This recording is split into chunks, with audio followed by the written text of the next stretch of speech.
राजस्थान में शिक्षा के बढ़ते कदम शिक्षक मंच ऑनलाइन वेबिनार सीरीज। आप सबका हमारे इस 34वें एपिसोड में बहुत सारा स्वागत है। राजस्थान के शिक्षा में बढ़ते कदम शिक्षण विधि में परिवर्तन की दिशा में एक बड़ा कदम है।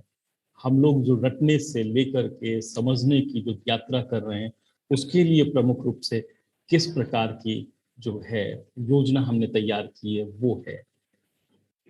हर बार राजस्थान के शिक्षा में बढ़ते कदम जो बहुत बड़ा परिवर्तन हम लोग करने जा रहे हैं, उसी को लेकर के शिक्षक मंच ऑनलाइन वेबिनार सीरीज हर शुक्रवार को आप लोगों के साथ में हर 5:30 से 6:30 बजे तक लाइव रहता है। हम लोग बहुत सारे गेस्ट को बुलाते हैं जो कि सामयिक विषय में विशेषज्ञ होते हैं। उन लोगों के साथ बातचीत करते हैं और बातचीत का मर्म होता है कि हम किस तरह से हमारी शिक्षण विधि को रटने की जगह समझने की दिशा में बढ़ाएं। आज है हमारा 34वां एपिसोड। दोस्तों, हम जब भी क्लासरूम की बात करते हैं तो क्लासरूम क्यों जरूरी है, होता क्या है क्लासरूम में? क्लासरूम में होता क्या है? शिक्षण और अधिगम। शिक्षण होता है या अधिगम होता है, या शिक्षण और अधिगम दोनों होते हैं? अगर शिक्षण है वो न हो और अधिगम हो सिर्फ, या फिर अधिगम ही अधिगम हो शिक्षण ना हो, तो बस इसी तरह के सवालात है वो आज के कार्यक्रम में होंगे। इसके अलावा आज के कार्यक्रम में मुख्य रूप से होगा 17 से 20 तारीख के बीच में होने वाला आंकलन 3, जो कि आर्टिफिशियल इंटेलिजेंस के माध्यम से लिया जाएगा। और एक बार फिर शिक्षकों द्वारा किए गए कार्य को वो मशीन है, आर्टिफिशियल इंटेलिजेंस है, वो जांचेगी। जैसा कि आप जानते हैं, हमारे कार्यक्रम का मुख्य उद्देश्य होता है रटना होगा खत्म और समझना होगा शुरू। सीखने और समझने की दोनों की राशि एक है, और समझना है तभी हम लोग सीख पाएंगे। कोई बच्चा पीछे न छोड़ेगा। दक्षता आधारित शिक्षण है, अर्थात कि विद्यार्थी जो कक्षा का है, वो प्रत्येक विद्यार्थी है वो एक साथ आगे बढ़ेगा। हर दक्षता को विद्यार्थी जो चिन्हित दक्षताएं हैं उनको प्राप्त करेगा, और कोई भी आंकलन होता है उससे मिलने वाली जो सूचनाएं हैं, डेटा है, उसका उपयोग किया जाता है। उसका केवल प्रेजेंटेशन के लिए उपयोग न किया जा करके उसका उपयोग होता है विद्यार्थी को और बेहतर शिक्षा कैसे दी जाए। दक्षता आधारित कार्यक्रम में उसकी दक्षताएं जो चिन्हित है उसे शिक्षकों को किस तरह से बताया जाए, और शिक्षक है उस डेटा के माध्यम से किस प्रकार से नवीन गतिविधियों को अपने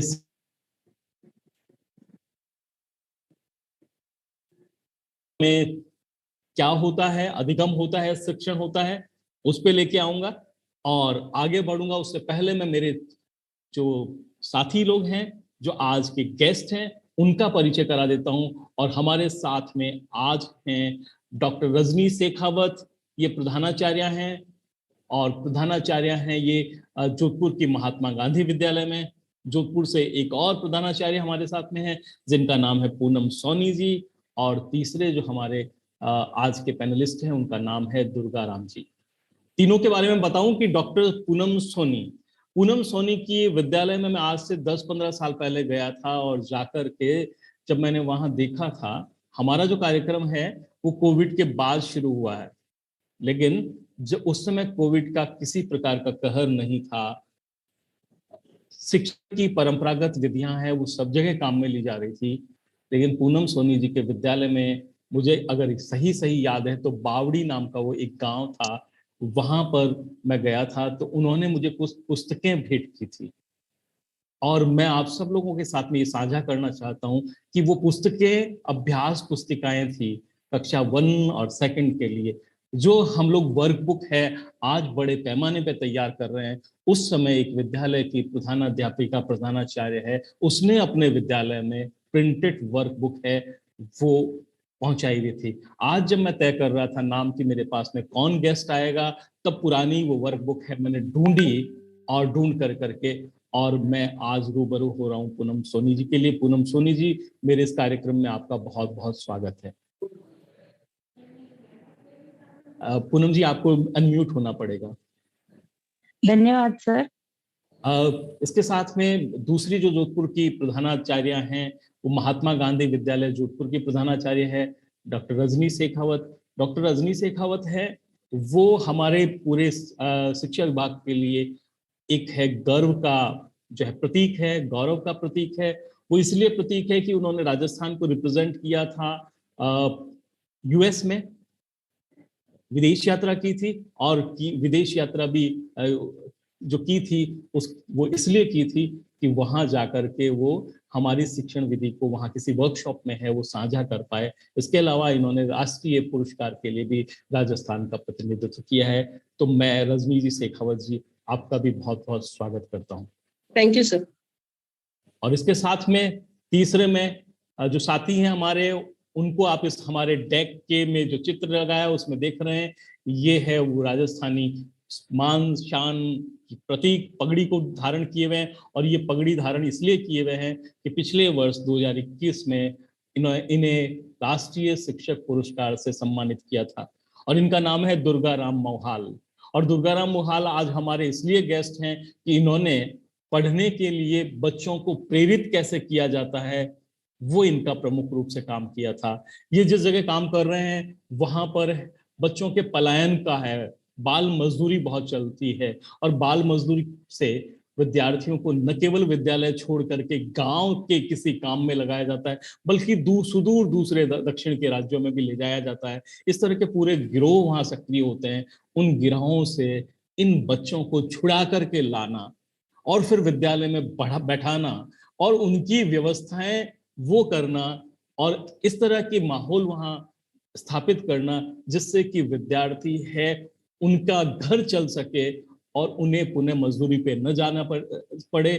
और इस कारण से राष्ट्रपति महोदय ने पिछली बार इन्हें राष्ट्रीय शिक्षक पुरस्कार से सम्मानित किया। आज हमारे बीच में है दुर्गा राम जी मोहाल।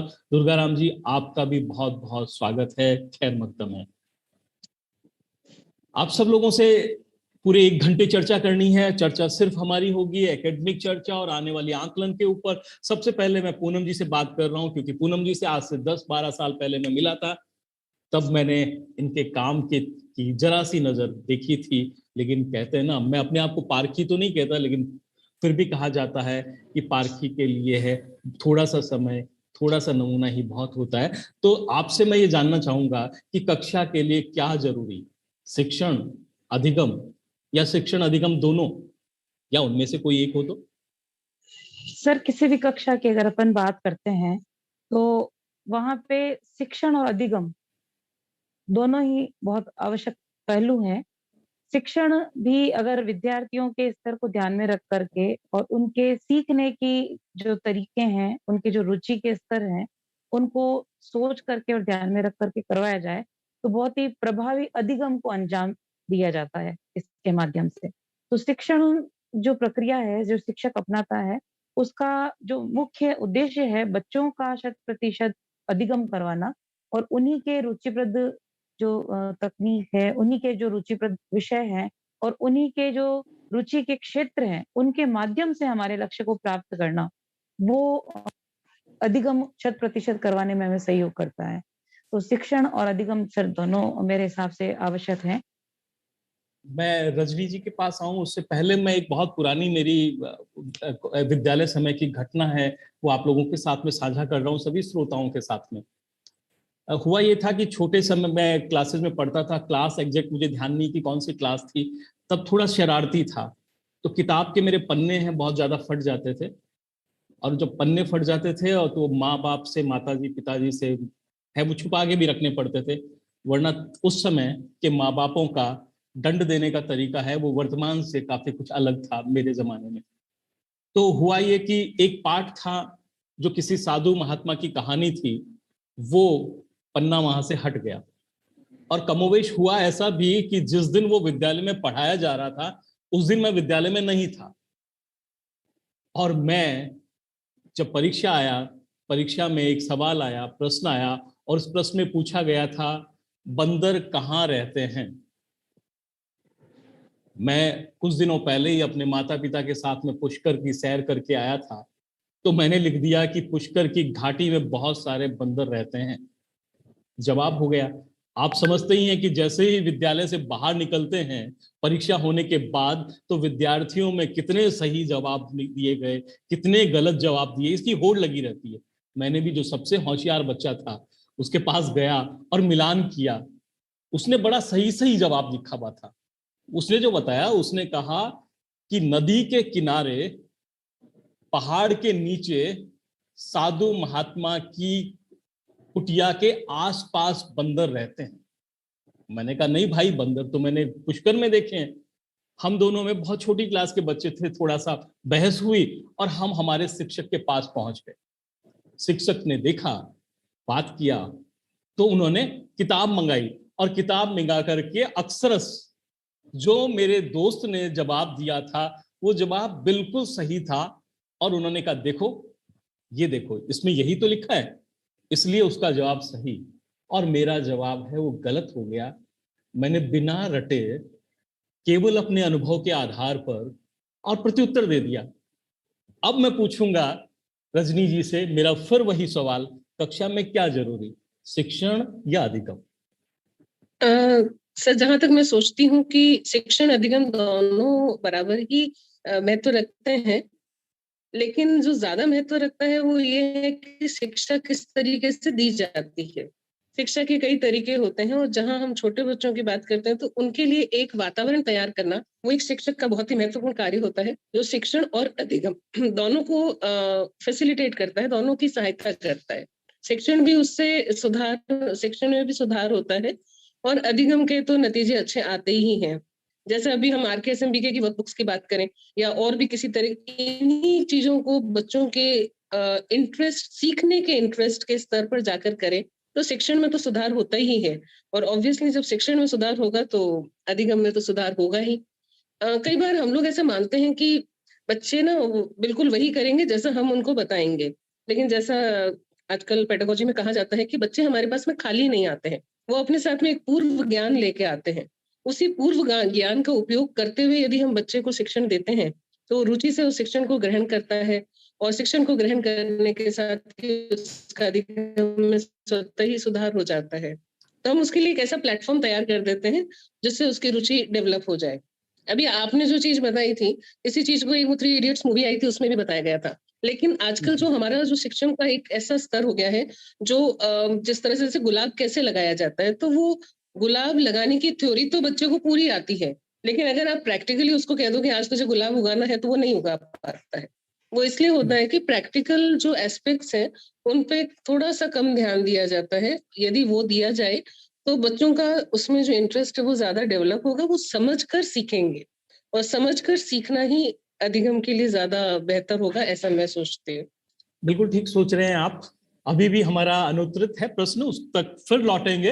लेकिन अब जो क्लासरूम में पढ़ा रहे हैं दुर्गाराम जी, ये 1ली से 5वीं तक के विद्यालय में पढ़ाते हैं। चूंकि पहले जो दोनों हमारे पैनलिस्ट थे वो दोनों प्रिंसिपल्स हैं, विद्यालय संभालते हैं और अगर मौका मिले तो पढ़ाते हैं। और मुझे लगता है कि मेरे जैसे तो मौका ढूंढते हैं पढ़ाने के लिए, तो हो सकता है कि आप लोग भी पढ़ाते होंगे। लेकिन मैं पहले दुर्गाराम जी के पास जाऊंगा। दुर्गाराम जी, उससे पहले मैं आपको एक छोटी सी घटना और बताता हूँ। अभी कुछ समय पहले एक मैं आर्टिकल पढ़ रहा था। आर्टिकल है, कोई हमारे यहाँ साइंटिस्ट थे बहुत बड़े, अरविंद व्यास जी, शायद जो हमारे यहाँ इसरो है उसके साइंटिस्ट हैं वो, उनका एक आर्टिकल था, वो पढ़ रहा था मैं। और उसमें ये लिखा था कि उनकी बेटी है, उसको अचानक है वो स्विट्जरलैंड जाना पड़ गया, स्वीडन जाना पड़ गया। भारत से 12 साल की बेटी को स्वीडन जाना पड़ गया पढ़ने के लिए, पढ़ाई, क्योंकि वो वहां चली गई तो वहां पढ़ना पड़ा। अब उसके साथ में प्रॉब्लम ये आ गई कि भारत में पढ़ते समय किताब में जो लिखा हुआ है वैसा ही जवाब देना जरूरी है। और चूंकि मैं देख रहा हूं पूनम सोनी जी के आगे डॉक्टर लगाया है, तो उन्होंने पीएचडी की होगी। हमारे यहाँ केवल जब पीएचडी होती है तो एक होता है जिसको बोलते हैं साहित्यिक चोरी, बौद्धिक चोरी, प्लेगरिथ्म। वो टेस्ट होता है कि कितना कितना चुराया हुआ है, कहीं और से कॉपी किया है, टेस्ट किया है, ये चेक होता है। स्वीडन में छोटी क्लासेस में भी है, यानी कि बच्चे जो छोटे से जो बच्चे हैं उनको भी खुद की स्वाभाविक सृजन की प्रवृत्तियां हैं, वो तो उनमें होनी ही चाहिए।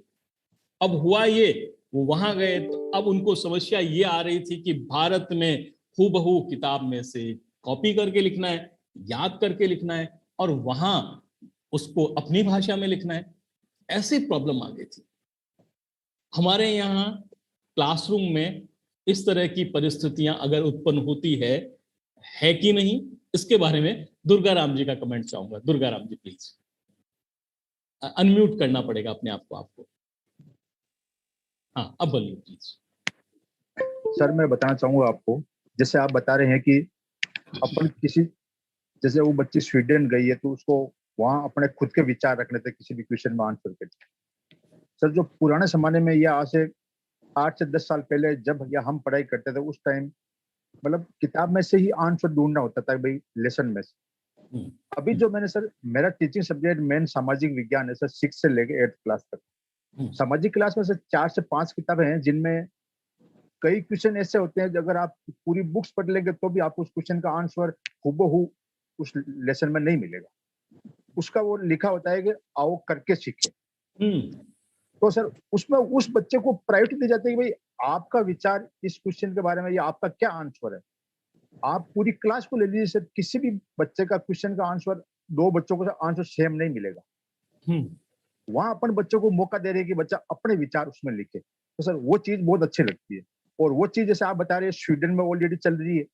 और सर पहले क्या होता था, अपन जैसे मान लो आज कोई बुक्स के टॉपिक के पीछे का कोई क्वेश्चन है, उसका आंसर तो हम पूरी बुक्स पढ़ के उसमें डिटो लाइन मिल जाती थी। और आज के टाइम खुद को बुक्स पूरी पढ़नी पड़ेगी, पढ़ने के बाद खुद को मनन करके उसका आंसर निकालना पड़ेगा। ये बहुत अच्छी बात लगती है सर आज के टाइम। सही कह रहे हैं आप। परिवर्तन का दौर है वो शुरू हो गया है। विभाग ने भी कोशिश की है कि इस परिवर्तन की दौर में थोड़ा सा पुश दिया जाए, थोड़ा सा इसको और ज्यादा स्वाभाविक बनाया जाए, और इसीलिए हमारा ये कार्यक्रम आरके असेंबली के चला। तो मैं जो बता रहा था, शिक्षण और अधिगम, शिक्षण है वो तब तक बेकार है, यूजलेस है, काम का नहीं है, जब तक कि अधिगम के उद्देश्य को पूरा नहीं करता। अधिगम है अगर शिक्षण नहीं भी हुआ है, परिस्थितियां जन्य हमने एक क्रिएट किया एनवायरनमेंट कि बच्चा सीख गया, तो हमारे अधिगम का उद्देश्य पूरा है। तो किसी भी क्लासरूम में शिक्षण हो कि ना हो, अधिगम होना बहुत जरूरी होता है। शिक्षण है वो अधिगम के लिए सारथी का काम करता है, उसकी सहायता करता है। अब होता क्या है कि जब कभी भी अधिगम होता है तो पूनम सोनी जी, उसके 3 स्तर होते हैं, 3 अलग अलग स्तर पर होता है अधिगम जो हुआ। सबसे पहला होता है स्मृति स्तर, मेमोरी लेवल पर। बच्चा है वो याद करता है, रटता है, किताब में हूबहू नकल करेगा। स्मृति जो है वो यानी कि जो देखा, पहचाना, जाना, सुना, पढ़ा, वो तथ्य कहीं ना कहीं हमारे अचेतन में जाकर के बस जाते हैं, जमा हो जाते हैं। ये वो धन है जो हमारी दादी माँ पीछे ले जाके छुपा देती है और बहुत मुश्किल से उपयोग में आते हैं। और जब उपयोग में आते हैं तब होता यह है कि उसकी वैल्यू जो है उस धन की बहुत कम हो जाती है। तो रटने की प्रवृत्ति को मैं कुछ कुछ ऐसा मानता हूं, ये स्मृति स्तर हो गया। और इसके अगला जो स्तर है हमारे सीखने का, अधिगम का, वो होता है अवबोध, अंडरस्टैंडिंग। यानी कि जो मैंने समझा, जो कॉन्सेप्ट मैंने देखा, सुना, पढ़ा, जाना, उसका मैं विश्लेषण कर सकता हूं। समान परिस्थितियों में कहीं अन्य जगह उसका उपयोग कर सकता हूं, मैं उसकी समीक्षा कर सकता हूं। विद्यार्थी में यह भाव अगर उत्पन्न हो जाता है तो ये हमेशा जब उसे विश्लेषण करना है उस तथ्य का, तो वो चेतन मस्तिष्क का पार्ट होता है, उसका भाग होता है। और तीसरा और अंतिम स्तर और सर्वोच्च स्तर जिसको बोलते हैं, वो कहलाता है चिंतन स्तर, रिफ्लेक्टिव लेवल बोलते हैं इसको। और ये जो है वो आत्मनिरीक्षण का है। हमने जो सीखा है वो जब तक उपयोग में नहीं आएगा हमारी लाइफ में, तो क्या फर्क पड़ेगा। आपने किसी बच्चे को डाकघर के बारे में बताया, डाकघर में बचत की जाती है, बचत करनी बहुत अच्छी है, बचत ऐसे की जा सकती है, लेकिन जब तक वो डाकघर में जाकर के अपना खाता नहीं खुला सकता, डाकघर की योजनाओं को नहीं जान सकता, अपने आसपास वालों को उसके लिए मोटिवेट नहीं कर सकता, तो इसका मतलब ये जो तथ्य जो हमने पढ़ाया है उसको, वो केवल हमारा है, वो अधिक से अधिक है, वो अधिगम स्तर तक पहुंचा। तो ये प्रमुख रूप से। अब सवाल ये हुआ कि ये तीनों स्तर है, तो फिर हमें क्या बच्चों को रटने की प्रवृत्ति है वो उनके साथ में जोड़नी चाहिए, या उसको आगे है वो समझ कर सीखने की तरफ है, ये बढ़ाना चाहिए। फिर वापस लौट के आता हूँ पूनम जी की तरफ इसी सवाल को लेके, क्योंकि पूनम जी उस समय जब है वो बच्चों से अभ्यास पुस्तिका लेकर के काम करा रही थी, तो इनसे इनका इस बारे में जो विचार है, इनकी जो अवधारणा है, इनका जो सोच है, वो जानेंगे। पूनम जी प्लीज। सर जहाँ तक अपन बच्चों के रटने की बात पे आप कह रहे हैं कि उसको जोड़ना चाहिए, तो मेरा ये मानना है सर, जब तक अपन स्थायी ज्ञान की और एक बच्चे को अधिगम के 100% स्तर तक पहुंचाने की बात करते हैं, तो बच्चा रट कर के अधिगम के उस स्तर को प्राप्त नहीं कर सकता है। जब तक बच्चा स्वयं सीख करके ज्ञान प्राप्त नहीं करेगा, जब तक उसका अवबोध स्तर, उसका कौशल स्तर और उसका चिंतन जो स्तर है, वो नहीं बढ़ेगा, तब तक उसका अधिगम पूरा नहीं होगा। तो मेरा मानना यही है सर कि बच्चा जितना हो सके वो सीखे। सीखना परिस्थिति जन्य भी हो सकता है, सीखना वो करके सीख सकता है, और सीखना वह देख करके भी